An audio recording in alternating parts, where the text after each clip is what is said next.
Bienvenue dans le Jardin des Sources, un lieu où la pensée s'invite à de nombreux questionnements, loin des certitudes qui conditionnent les hommes à l'exil d'eux-mêmes. Ici, nous cherchons, nous interrogeons, nous écoutons. Car penser, c'est revenir aux sources, celles du langage, de l'expérience, du doute, de l'émerveillement. Animé par un échange entre Pierre et Hugo, un binôme justifié par une curiosité naturelle pour la vie des hommes, ainsi qu'une sincère amitié. Si vous voulez participer à l'émission en nous soumettant vos questionnements, c'est possible. Il suffit pour cela de nous contacter par mail ou via nos réseaux qui se trouvent en description du podcast. Nous tenterons d'intégrer vos questions en fonction de leur pertinence contextuelle. Si vous aimez ce podcast, n'hésitez pas à vous abonner et à le partager. Poussez la porte, le Jardin des Sources vous attend.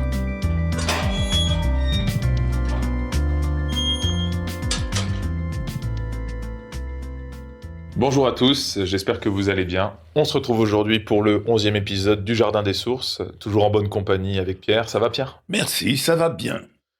Très bien, même si on n'a pas un temps particulièrement clément. Non. Mais bon, au moins il fait pas trop chaud, il fait plutôt frais. On en profite.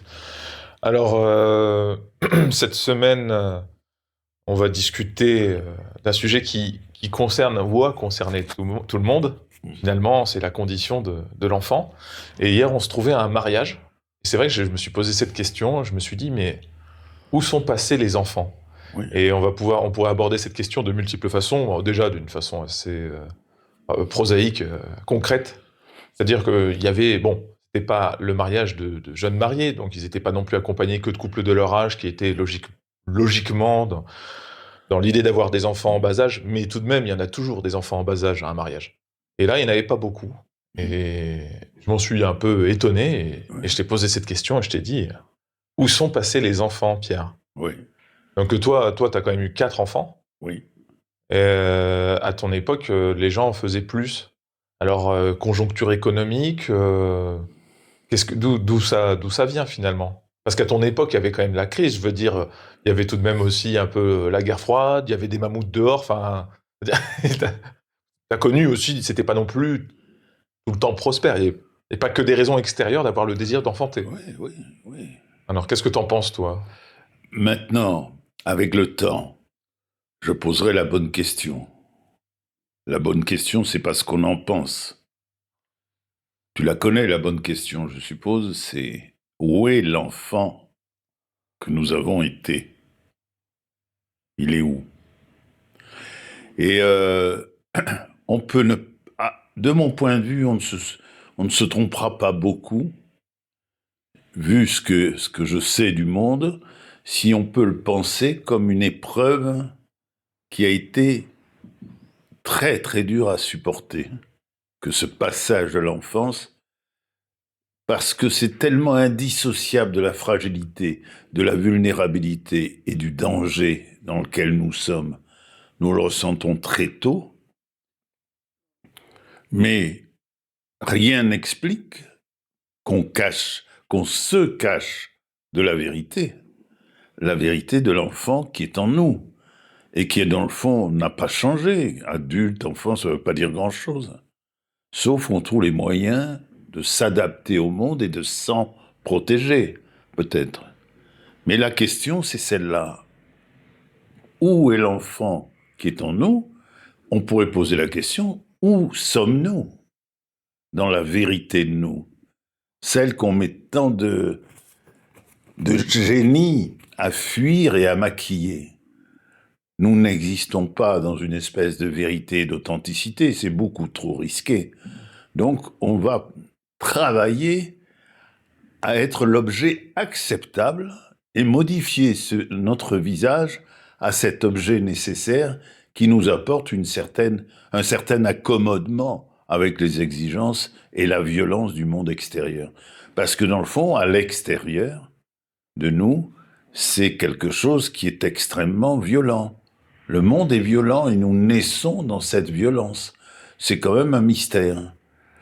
Maintenant, si parce que le monde est violent, il nous contraint à nous protéger par le moyen simple de disparaître de ce monde, c'est-à-dire d'avoir un visage composé de la propre puissance que nous entendons développer pour être un interlocuteur d'un monde acceptable, eh bien, on se trompe soi-même, dans le fond. Oui, est-ce que Oui. tu penses que la ritualisation, c'est un moyen de rentrer dans le monde acceptable par une forme de conformisme, d'étape en étape, Oui, comme par exemple un mariage? oui. Un mariage, il y a une dimension qui va peut-être choquer, mais quand tu parles rituel, je pense primitif. Mhm.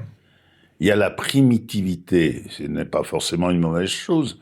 On peut penser l'animalité, mais l'animalité, c'est un accommodement particulier, peut-être. Donc c'est une animalité particulière, qui n'est pas celle du seul instinct, mais de l'accommodement et des concessions que nous devons faire pour avoir une vie acceptable, simplement acceptable. Mhm.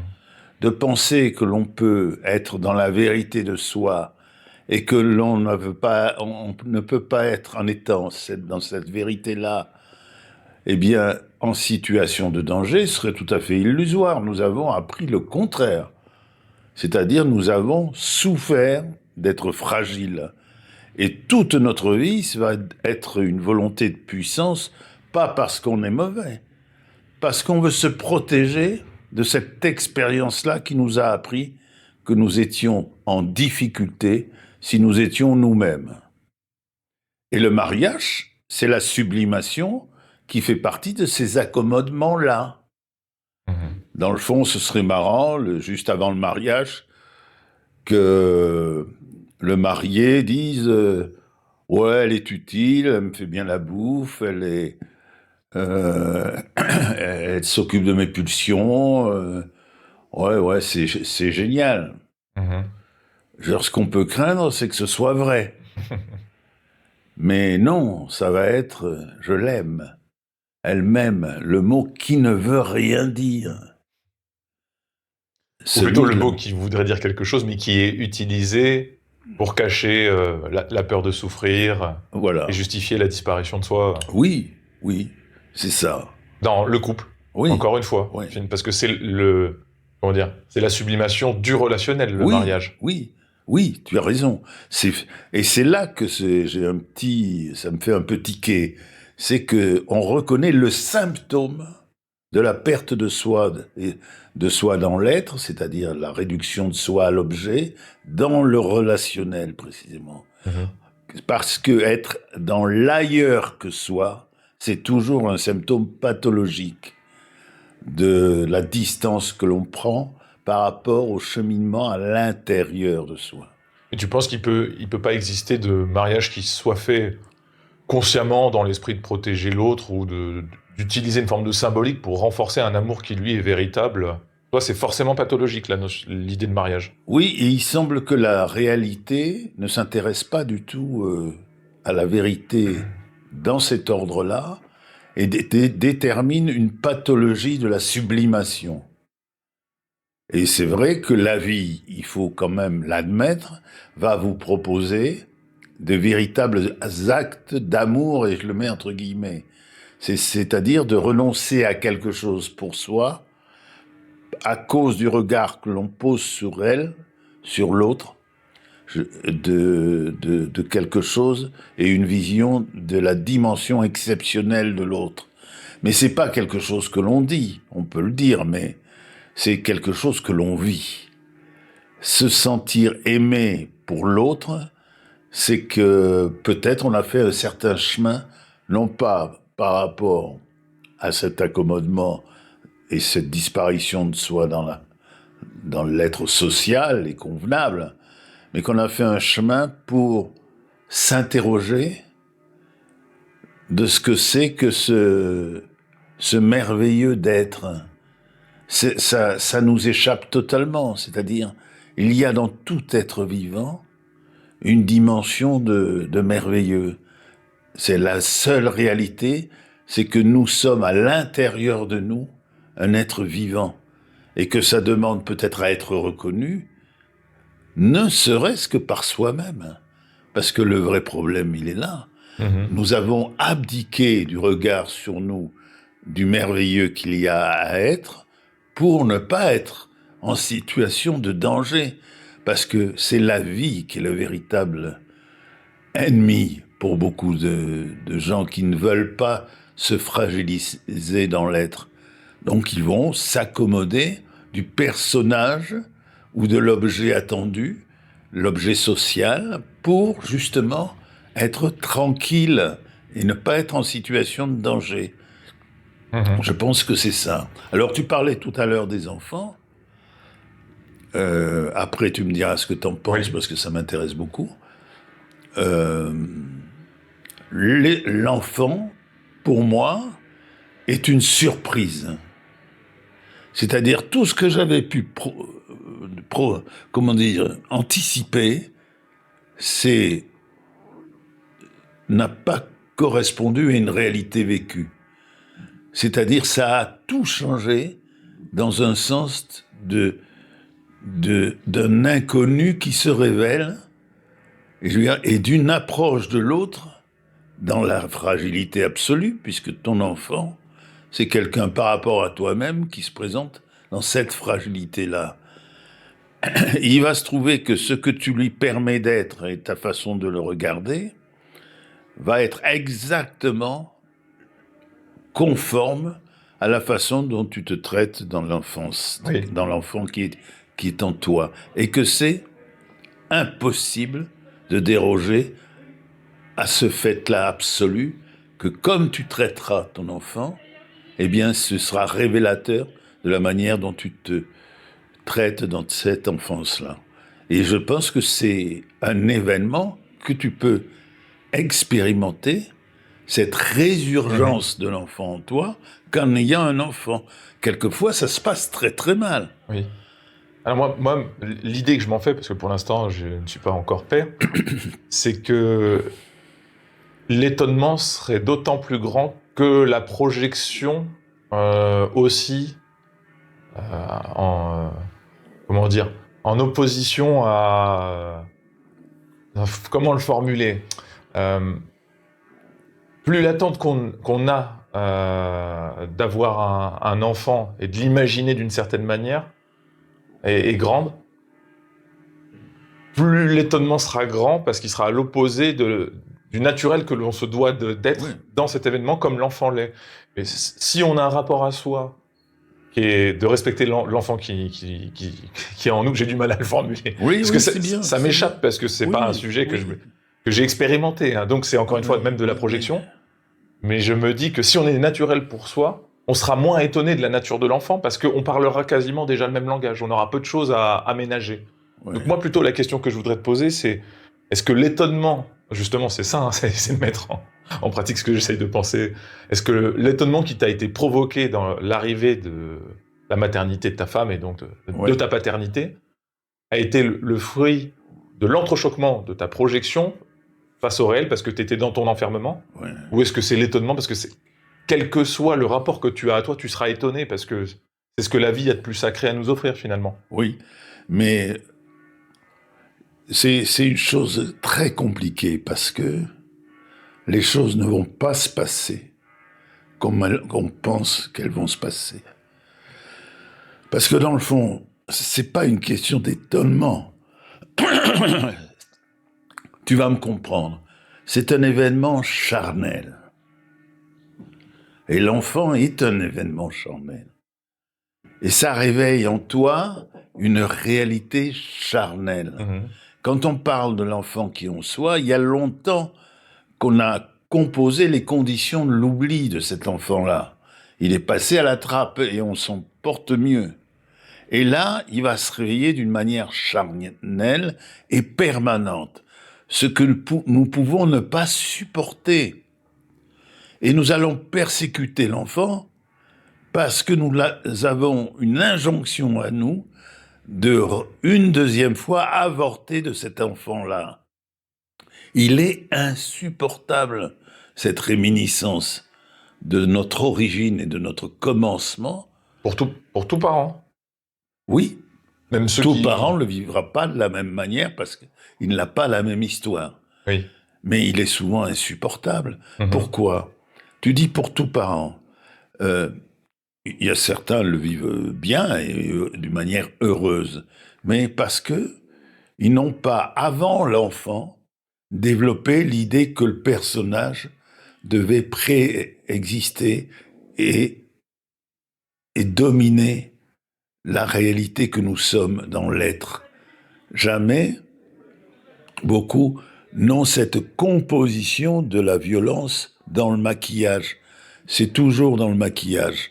Mais cette composition-là, tout le monde l'a pas, mais c'est rare. C'est rare que quelqu'un soit absolument libre d'être lui-même dans un monde violent. Oui, C'est oui. très rare. Il faut pas se leurrer. Moi, je peux le souhaiter. Mais mes enfants, qu'est-ce que c'était pour moi? Des étrangers. Et quel était l'étranger? C'était celui qui était en moi. Mhm. Point barre. Et c'est devenu, dès le commencement, charnel. Dans les idées, tu peux tout imaginer, fantasmer, tu as une liberté totale. C'est pour ça que ça a beaucoup de succès, le fantasme et l'imaginaire. Ça a beaucoup de succès, tu fais du monde la réalité que tu veux. Mais dans la vérité, cet étranger que je suis pour moi-même, il était totalement endormi. Et mon enfant, il l'a réveillé. Il est devenu, eh bien, encombrant. Donc, je dis pas que j'étais un père épouvantable surtout, mais quand même, j'ai toujours eu la réaction de l'absence par rapport à la prévalence de l'imaginaire sur le réel et le charnel, qui était toujours pour moi une épreuve réductrice de l'être en moi. Eh bien, ils ont été blessés par ça, et profondément. Toi qui les connais un peu, Mhm. tu vois que bon, tout n'est pas facile. Il y a l'idée de se détruire soi-même ou de ne pas se faire exister, est chez eux prévalent.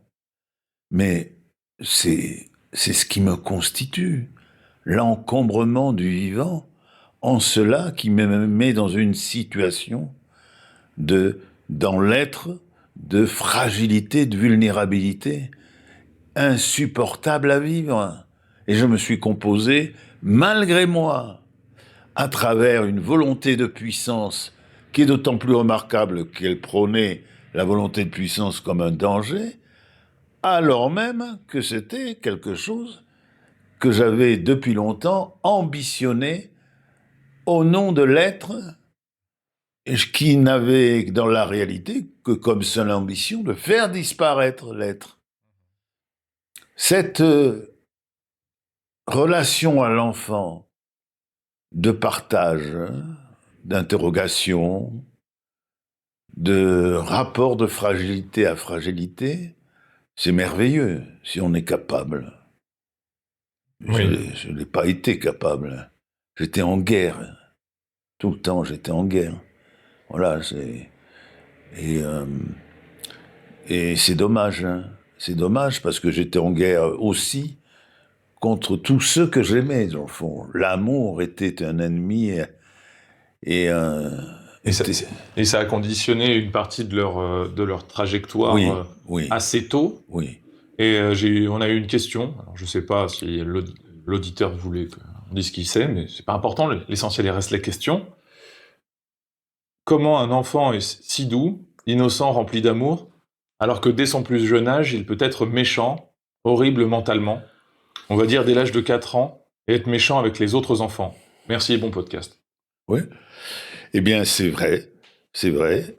C'est une belle question parce que elle part de l'idée très fantasmée que l'enfant est... C'est-à-dire que nous développons très tôt, nous-mêmes, dans notre enfance, les moyens de se défendre d'un monde que nous identifions rapidement comme violent et dangereux. Et l'enfant réagit d'une manière, à travers ses colères, en exprimant ce danger-là. On voit très rarement des adultes discuter et s'interroger avec l'enfant en disant on a comme un impératif, nous adultes, de certitude. Mais la certitude, nous ne l'avons pas. Et j'ai un scoop, hein, Hugo. On ne l'aura jamais. on ne sait pas pourquoi on est né, on ne sait pas pourquoi on meurt, on ne sait pas ce qu'est notre vie, ni le sens profond que ça a. On peut avoir pour soi des choses importantes, mais on est plus un ignorant. Et pourquoi on ne dirait pas la vérité à ses enfants? On pense qu'être adulte, c'est porter une forme et un masque de responsabilité, d'assumer les choses, mais c'est exactement le contraire.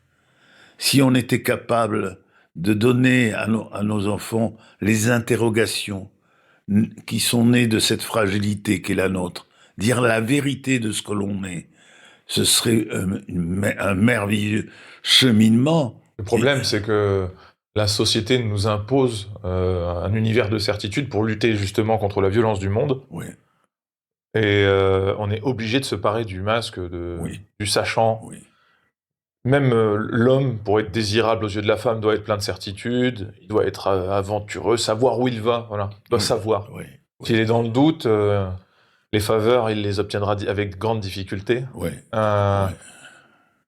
Pareil, je veux dire, le monde du travail nous impose de nous Oui, présenter comme étant sûrs de nous-mêmes, alors que, regarde, quand tu postules à que tu as 20 ans pour un boulot que tu n'as jamais fait, oui, qu'est-ce que tu veux dire à part je ne sais pas? oui, Tu oui, viens, tu dis, je suis très motivé, je suis prêt à travailler, me oui, lever à oui, 5 heures du oui, matin, je suis intéressé de gagner le SMIC pour faire un boulot de merde. Tout n'est que mensonge et posture. oui, oui, Et, et comment alors se mentir à soi au quotidien pour le compte-rendu qu'on doit donner à la société et réussir à distinguer ça du rapport de sincérité que l'on doit à son enfant. oui. Et pourquoi nous ne pouvons pas exprimer la déception que nous sommes pour nous-mêmes?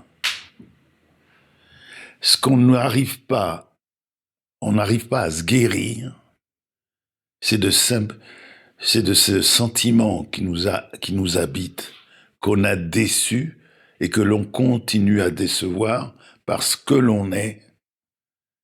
On va presque s'excuser d'être vivant et de ne pas avoir été comme quelqu'un. Et quand je dis quelqu'un, évidemment, il y a une dimension oedipienne, je dirais. Une attente inconsciente, souvent d'ailleurs, qui est celle de voir le personnage, eh bien, célébrer la disparition dans l'être de ce que l'on est. Et nous sommes les premiers acteurs. Si on pense on a à subir quelque chose et que l'on n'est pas acteur, on se fait une illusion totale. Nous sommes les premiers à combattre cette dimension de l'enfant en nous pour correspondre à ce qu'on attend de nous en vue de la puissance. Et c'est la puissance qui est la chose la plus admirée au monde, c'est pas la fragilité. Parce que pour les raisons dont tu parlais, c'est très juste, c'est l'ensemble de tes raisons. Est-ce que dans le fond, on est admirable aux yeux d'une femme et admiré parce qu'on est fragile? Ça se discute. Ça se discute. Ah, il faudrait qu'on ait une femme pour en parler. Je doute de la sincérité de la réponse. Dis pas ça, tu vas te faire des ennemis. Oui, mais parce que si tu veux, ça donne le mauvais rôle. Oui. Mais il y a des adages qui disent faut pas écouter ce qu'elles disent, faut regarder ce qu'elles font. Oui. Et la vérité, c'est que le désir de la femme pour le méchant, celui qui écrase les autres, Oui. bah, il est sans faille parce que mine de rien, dans la transmission génétique, il y a l'idée que l'enfant s'en sortira Oui. s'il possède ces vertus-là, dans un monde de violence. Oui, oui. Mais oui. c'est la problématique de rester soi-même, Oui. malgré le fait que le monde impose de se quitter soi pour quand même continuer de jouer. Oui, tu as raison. Et c'est fondamental ce que tu dis. C'est-à-dire, dans le fond, on réussit mieux si on se bat et si on rentre en guerre avec le personnage qui va affronter la violence du monde. Mhm. On réussira mieux, on développe ses capacités. Le seul problème, c'est que c'est pas nous. Oui, oui. C'est un petit problème.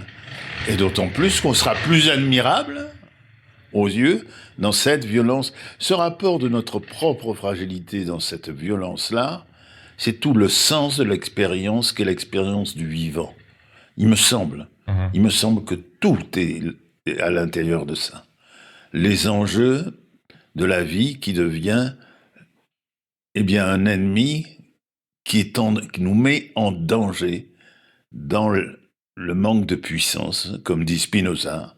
Ce qui manque à l'homme, c'est la puissance, mais il développera l'idée du désir après, qui est une idée importante, puisqu'il dit que c'est l'effort que fait l'homme de persévérer dans l'être.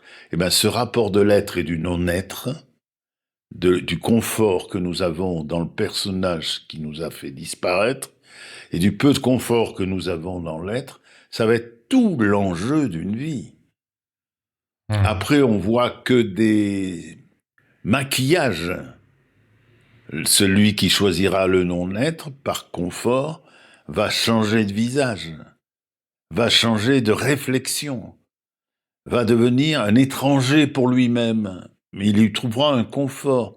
L'enjeu, c'est celui-là, c'est-à-dire que d'être soi, le Dasein d'Heidegger, l'être soi, dans le fond, l'être là, présent, c'est quelque chose d'insupportable à vivre. Et qu'est-ce que nous allons faire? On fait comme on peut et on met le temps pour accepter, avoir contribué soi-même à disparaître dans le non-être. Et je pense que le seul petit problème qu'il y a à disparaître dans l'organisation sociale de manière à ne pas trop souffrir, comme nous l'avons été dans la relation au père et à la mère, c'est qu'il n'y aura pas de bonheur au bout de cette victoire-là. Oui. Je repense j'avais fait référence, je ne sais plus dans quel podcast, au film Frangin malgré eux, je crois que je t'en avais parlé, tu sais, c'est... moi aussi je fais des Reddit pour les auditeurs. C'est l'idée que deux quadragénaires vivant respectivement l'un chez sa mère, l'autre chez son père, finissent par devenir demi-frères parce que les deux parents se marient et eux vivent dans une innocence constante, enfin une adolescence sans fin, quoi. Donc ils sont totalement irresponsables et donc ils sont dysfonctionnels aux yeux de la société. Ils sont fonctionnels aux yeux de leurs désirs, mais dysfonctionnels aux yeux de la société. Et le film finit par leur expliquer que le conditionnement est la seule voie. Parce qu'il faut bien qu'à un moment, ils libèrent leurs parents des responsabilités qu'ils leur ont fait subir en surcroît. Parce qu'il faut bien à un moment quand même quelqu'un s'en occupe. Finalement, il faut bien, pour que ça tourne, il faut quand même que quelqu'un soit responsable. Comment dire, permette à l'être, j'allais dire au fantasme, mais non, c'est le réel, mais de perdurer en soi. Et à l'issue du film, ils sont rentrés dans le moule, ils se sont perdus de vue, ils se retrouvent un peu par hasard. Et on voit qu'ils ont perdu en eux la flamme qui justifiait leur connerie d'enfance, quoi. Et finalement, ils se retrouvent dans une situation problématique qui nécessite de faire ressurgir l'enfant en eux. Et bon, c'est un film, hein, donc ils finissent par s'en sortir. Mais il y en a quand même, je pense, dans le réel, qui s'en sortent, qui arrivent à réintégrer l'enfant en eux, parce qu'ils ont refusé de laisser piétiner leurs désirs et de se formater à la norme de la société, que ce soit quelle que soit la forme de ritualisation, que ce soit dans le passage de diplôme, le mariage, le fait de faire l'armée ou pas. On pourrait parler aussi de l'armée pour les vertus qu'elle possède, hein, et la nécessité qu'elle a de former un homme en soi, dans le fond. Mais ça arrive, ça existe, mais c'est rare. On rencontre des gens qui, eux, aient réussi à préserver l'enfant en eux, et qu'ils aient réussi à le justifier dans un monde de violence pour gagner leur croûte. On va dire les artistes, quoi, qui sont minoritaires à vivre de leur art. Et en plus, parmi ceux qui arrivent à vivre de leur art, il y en a qui l'ont perverti la discipline et qui font vivre le masque d'une autre manière. Donc c'est laborieux. C'est laborieux. Oui. Moi, je pense que tu dis est tellement juste. C'est-à-dire... dans le fond, la vérité, ce qui sauve, c'est la vérité de soi. Là, aujourd'hui, je suis content de pouvoir dire que j'ai menti, que je me suis menti à moi-même, parce que la vérité, j'avais pas beaucoup de chemin pour l'accepter, mais j'ai fait ce qu'il fallait pour l'ignorer. Mais j'étais dans une guerre totale, et tout était bon. Et la vérité, c'est que dans la guerre, on met une armure, on se transforme, on est tout sauf soi-même. Si on devient soi-même, on est dans un danger immédiat. La vie est indissociable de la fragilité. Si on veut être soi, il faut faire ce chemin vers sa fragilité. Et c'est là que ça coince. On va trouver les moyens de préserver son intérêt, son image.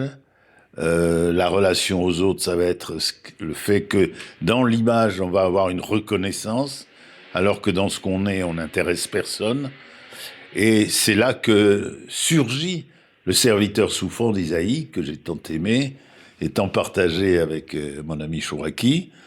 C'est-à-dire, c'est l'homme complètement blessé, on se voile le visage pour pas le voir, c'est la préfiguration du Christ, bien entendu, mais c'est la préfiguration de notre réalité, de la manière dont on se perçoit dans une fragilité, c'est-à-dire une déchéance, où on sent qu'on dépend des autres, qu'ils ont le pouvoir de nous faire souffrir. C'est cette extrême fragilité qui est la question.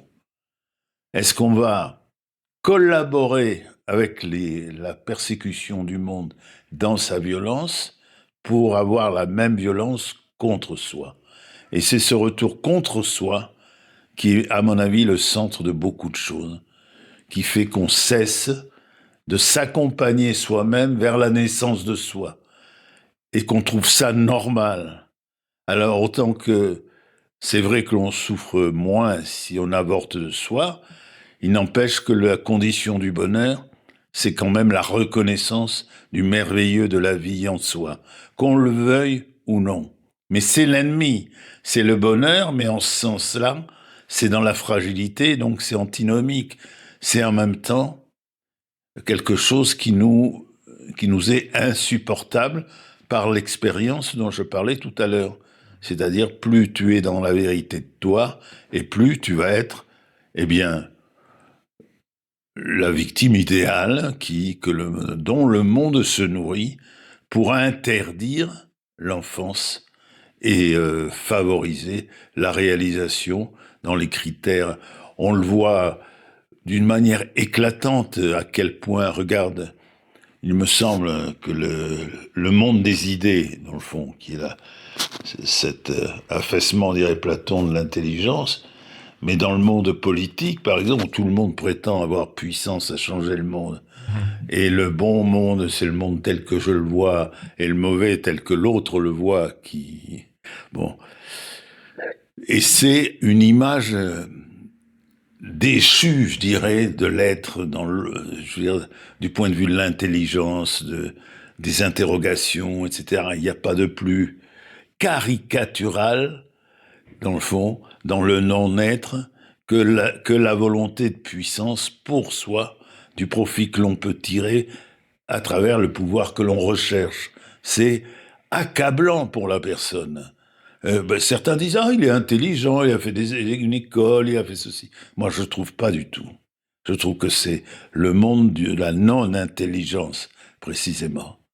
Alors que dans le vivant, il y a l'intelligence, la construction et le chemin vers l'accomplissement de soi, mais dans la fragilité.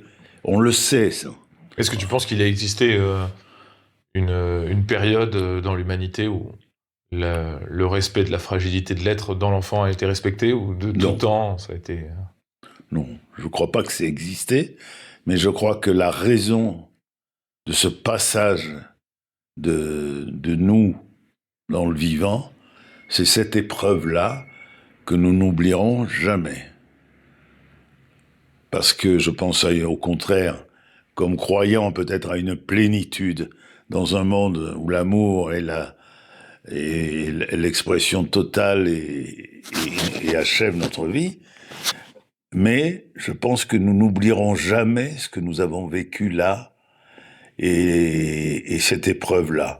Alors, je trouve que pour illustrer ça, je dirais, c'est les passages de l'Apocalypse de Jean. Tu te souviens? Qui sont ceux-là entourés de lumière? Je me vois entouré de lumière. Enfin, il faut vraiment que je sois mort pour être entouré de lumière. Et Dieu répond, Ils viennent de la grande épreuve. Hein. Et voici que pour eux, je fais un ciel nouveau et une terre nouvelle.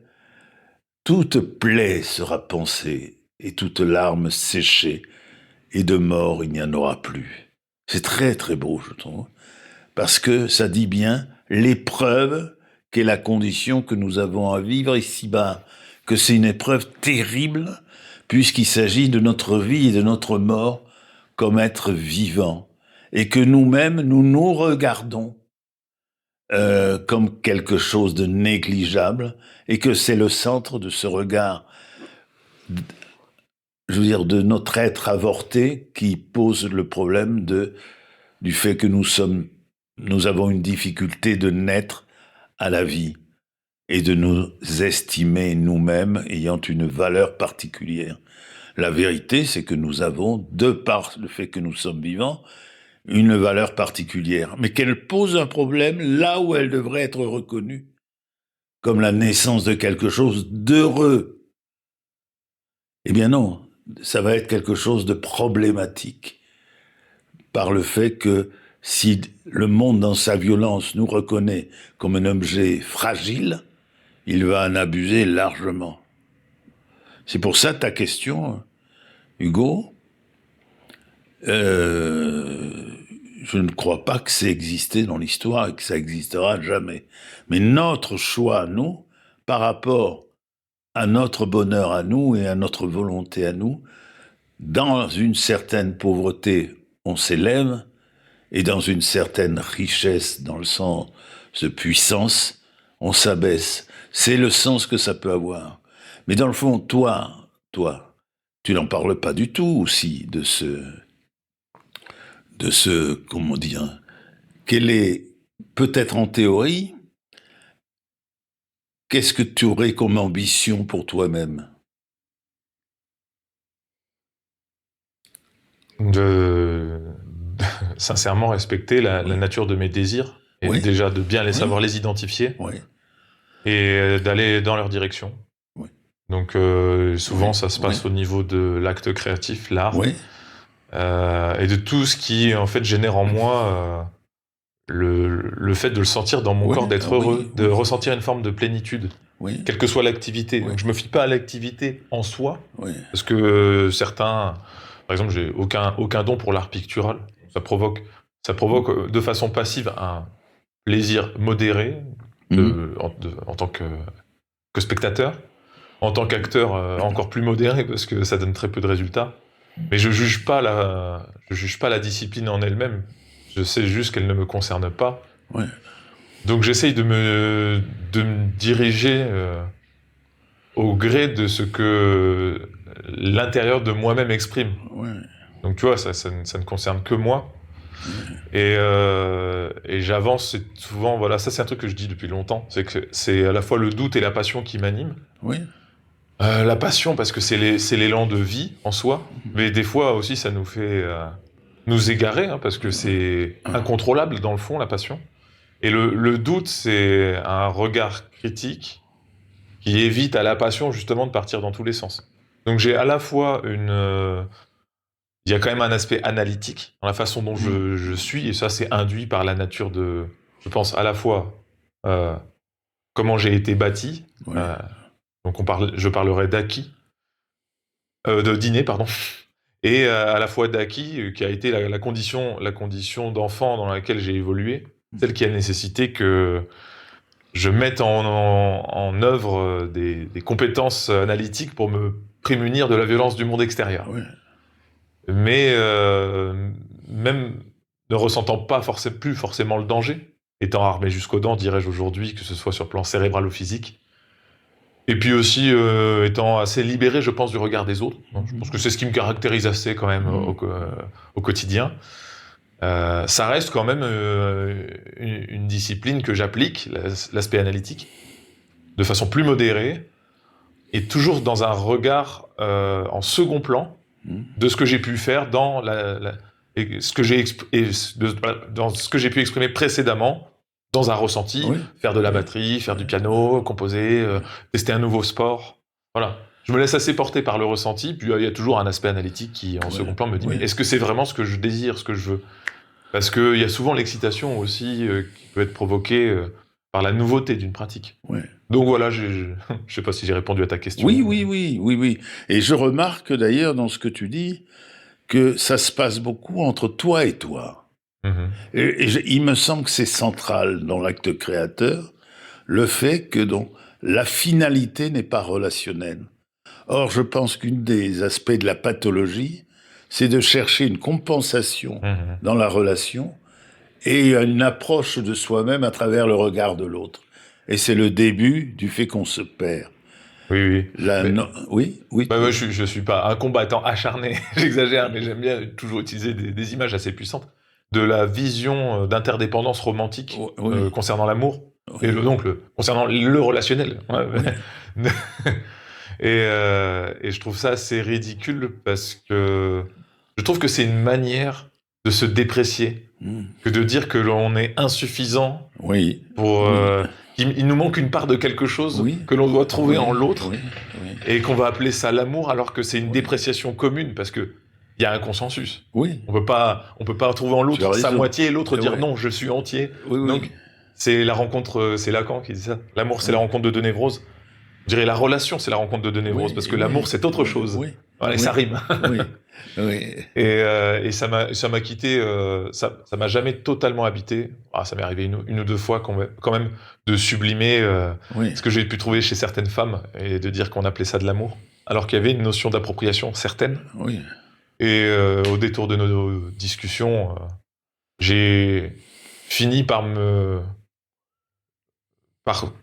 confirmer ce ressenti par la notion d'opposition que tu mettais de l'appropriation et de la contemplation.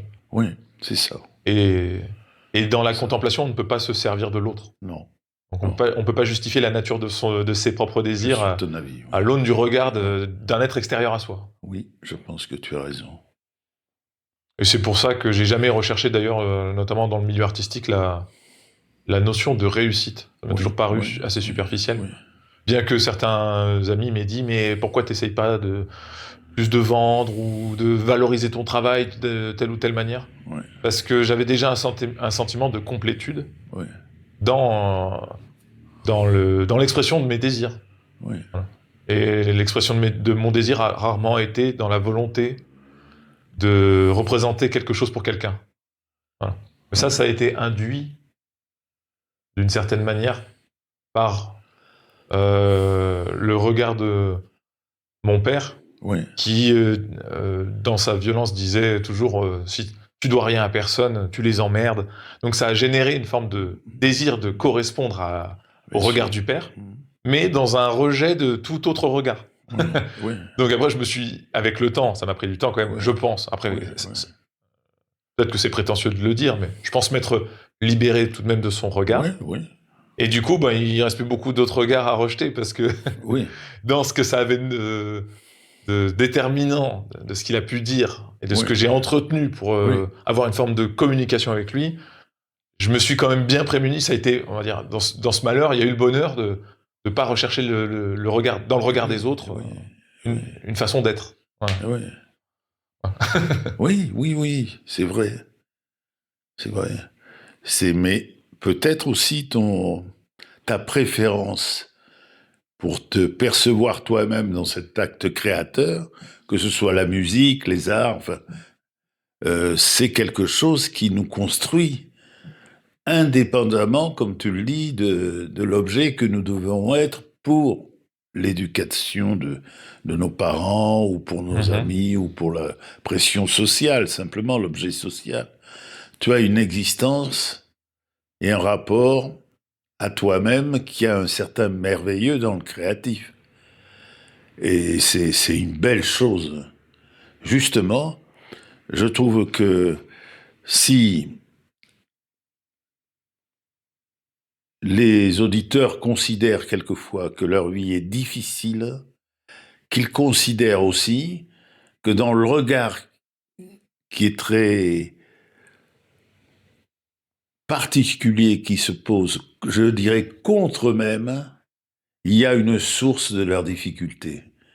Et que dans le fond, on a beaucoup de mal à s'admirer et à s'aimer soi-même. C'est pour ça qu'on transfère ça sur des interrogations, le regard des autres, etc., qui vous met dans une forme d'aliénation. Mais la grande question, c'est le peu de considération qu'on a pour soi et le désir puissant d'être quelqu'un d'autre que soi. Je pense que c'est ça qui était. Et dans la création, il y a exactement quelque chose qui fait qu'on ne s'occupe pas ou peu du regard des autres, mais qu'on a un rapport à soi-même qui est une promotion de soi dans lequel on se parle à soi-même d'une manière, eh bien, valorisante et valorisée. Et je trouve que ça change absolument tout. Et c'est à ça qu'on reconnaît l'innocence d'un enfant. C'est au fait qu'il agisse, quel Oui. que soit l'environnement qui l'entoure. Et dans Frangin malgré eux, encore une fois, dans cette scène finale où les deux protagonistes finissent par se rabibocher autour de leurs passions respectives, l'un le chant et l'autre la batterie. Oui. Ils sont pas particulièrement doués pour, mais ils ont du plaisir et on voit bien que c'est la nature de leur être qui s'exprime par ce biais-là. Oui. Ils se mettent à vouloir sauver un événement, l'un en chantant, l'autre en faisant de la batterie, et en fait ils se font pourrir par le monde extérieur. Mais ça n'a aucun impact. Oui. Ça ne les regarde pas ce que les autres regardent d'eux-mêmes. Oui. Et ils finissent finalement par convertir les gens qui leur en veulent et à obtenir leur respect. Et c'est marrant parce que, je sais plus, je crois que c'est Derek, ou Will Ferrell, son frère, en fait, il a un frère qui, lui, a totalement concédé son enfant intérieur pour la réussite sociale. Ouais. Donc il y a une dissymétrie de la fraternité. Et lui, c'est le mec en costard-cravate avec les abdos apparents. Il a toute l'image du winner, comme on l'appelle.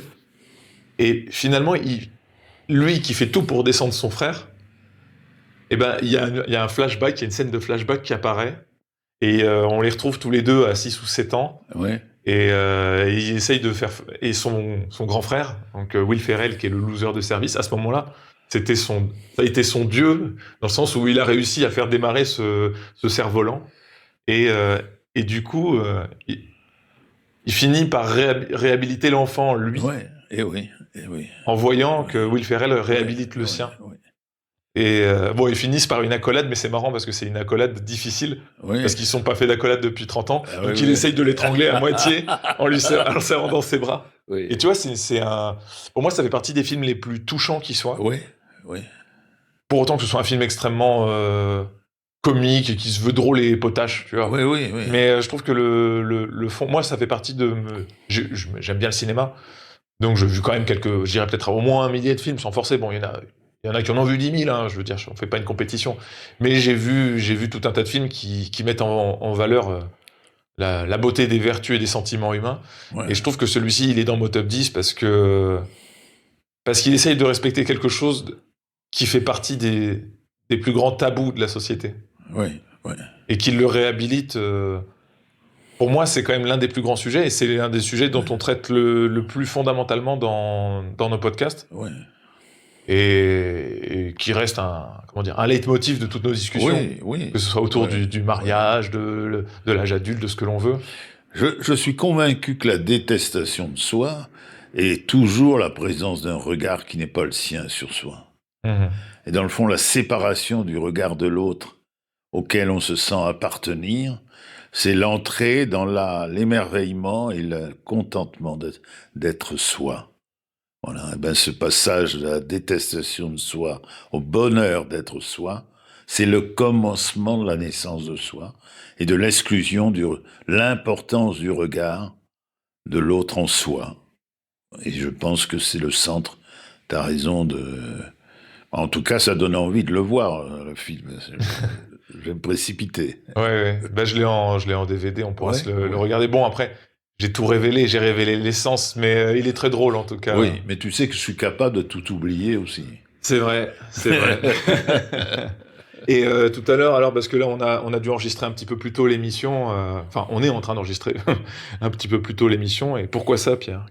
Tu vas nous quitter ? Oui, alors j'ai rendez-vous. Ah, c'est compliqué, ça peut être compliqué. Ça ne l'est pas, mais donc je vais retrouver ma femme avec le mari, dans le fond, de ma fille, qui lui-même avait déjà 2 enfants, et c'est l'anniversaire d'une de ses enfants. Alors, on revient à l'enfance, dans le fond, et au merveilleux de l'enfance. Donc, c'est son anniversaire, et du coup, j'avais pas pensé à la rencontre, parce que je dois y être vers midi. Oui, oui. 11h30, midi. Et ça tombe bien, mais il fallait s'organiser, je dirais, Donc, je suis pas quand même non plus... Non. Voilà, j'ai l'anniversaire de quelqu'un, et je trouve que c'est... Voilà, quelque chose qu'on peut aimer fêter. La joie que quelqu'un soit né. Je trouve ça beau. On reste toujours dans le domaine de l'enfance. Oui, oui, mais est-ce qu'on vieillit vraiment une fois qu'on a décidé d'être l'enfant que l'on est? Je dirais, on devient l'adulte qu'on a toujours été.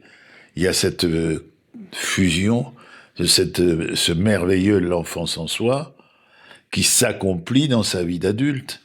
Et le bonheur, je pense que c'est ça. Et aussi, on parle de l'amour.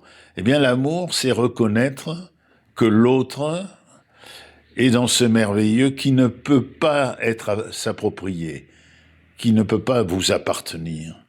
Et ce rapport de contemplation, que ce soit un enfant, le conjoint avec lequel on vit sa vie, ses amis, c'est toujours un regard où on se sent aimé par soi. Voilà. Et curieusement, c'est une manière de s'aimer soi-même aussi. C'est ce respect de soi d'abord et d'inconnu, je dirais, et de merveilleux. Rien ne peut être appropriable et rien n'est dans sa volonté un choix de s'approprier le merveilleux qu'est l'autre.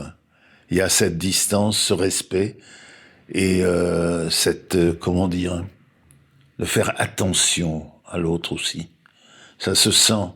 Et je dirais, l'amour, c'est moins cette sublimation très, très sujette à caution dont nous parlions, d'une composition pathologique, je dirais, que ce regard dont on est capable pour ses amis, ses amours et ses enfants, quand tu en auras, que je dis tout de suite que c'est un regard dont je n'ai pas été capable. Hein, donc, c'est pas ma promotion que je fais, au contraire.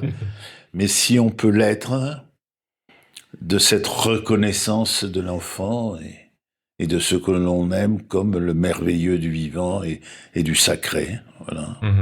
C'est peut-être une belle chose et une chose heureuse à vivre. Quelque chose d'heureux à vivre. Peut-être. Peut-être. Oui. Et pour rester sur une pointe humoristique, je réfléchissais sur le mariage hier et j'avais trouvé une phrase qui pourrait en faire rire 2-3 et rager d'autres. Mais je dirais que le mariage, c'est un plan à 3 avec l'État qui vous met une carotte dans le cul. Voilà. Il faut aimer la carotte. Hein, c'est vrai, c'est vrai. C'est vrai. Cuit ou cru, c'est la grande question. Bon, à la semaine prochaine pour... Bonne semaine, Hugo, et j'ai très heureux, une nouvelle fois, de partager ce moment d'amitié avec toi, qui est un moment merveilleux, toujours. Toujours aussi réciproque, Pierre. Et puis on se regardera ce film, comme ça on pourra en faire le débrief la fois prochaine. Ah oui, ça me donne envie. Hein, très bien, Frangin malgré eux, pour ceux qui sont curieux, de rire un bon coup et de sourire aussi, pour l'enfant qui sommeille en eux. Voilà, et oui, je dis à tout le monde, à bientôt. Allez, à bientôt.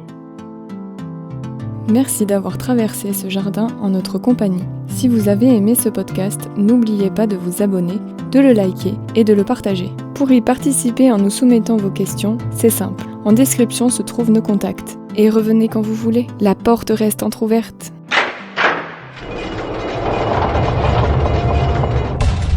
J'ai vu l'enfer, j'ai peur sans arrêt, je veux pas mourir. Une telle souffrance. Tout dépend de la façon dont tu regardes les choses. Alors ne t'en fais pas, hein. Si tu as peur de la mort, si tu te cramponnes trop, tu vois des démons qui t'arrachent à la vie. Mais Si tu as fait la paix en toi, alors ces démons deviennent des anges qui t'affranchissent du poids de la terre. D'accord? Bon, relax.